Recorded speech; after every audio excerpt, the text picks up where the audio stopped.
मान लीजिए दोस्तों, आप किसी बहुत बड़ी रिस्पॉन्सिबिलिटी के सामने खड़े हैं, जैसे आपकी फैमिली की एक्सपेक्टेशंस, करियर का प्रेशर या कोई ऐसा डिसीजन जिस पर सबकी नजरें टिकी हों।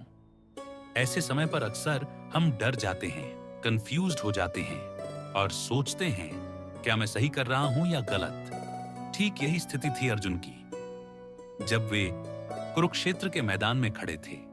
अध्याय 1, जिसे अर्जुन विषाद योग कहा जाता है, हमें यही दिखाता है।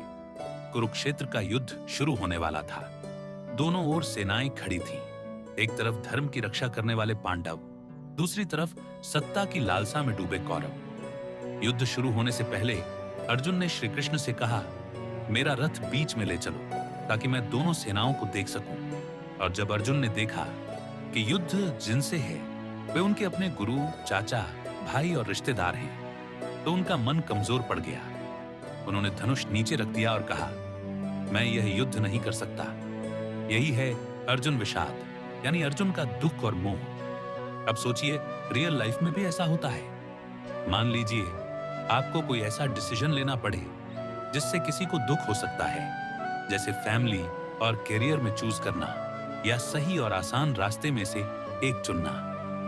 अर्जुन की तरह हम भी कई बार इमोशनली वीक हो जाते हैं। यहाँ श्री कृष्ण हमें एक बहुत बड़ा लेसन देते हैं। वे बताते हैं कि जीवन में जब जब मुश्किल डिसीजंस आए तो केवल भावनाओं के आधार पर नहीं, बल्कि धर्म और कर्तव्य, ड्यूटी के आधार पर सोचना चाहिए। चैप्टर 1 का सार यही है कि कंफ्यूजन और वीकनेस हर इंसान के जीवन में आती है, पर सच्चा वॉरियर वही है जो क्लैरिटी पाकर सही निर्णय ले। अर्जुन की तरह हम सबको भी जीवन में कुरुक्षेत्र फेस करना पड़ता है, और वहीं से शुरुआत होती है असली गीता का ज्ञान। इसीलिए अगर आप भी किसी मुश्किल में हैं, याद रखिए, अपने ड्यूटीज और प्रिंसिपल्स पर टिके रहना ही सबसे बड़ा धर्म है। ऐसे ही गीता के अमूल्य ज्ञान के लिए चैनल को सब्सक्राइब करें और इस संदेश को ज्यादा से ज्यादा लोगों तक पहुंचाएं।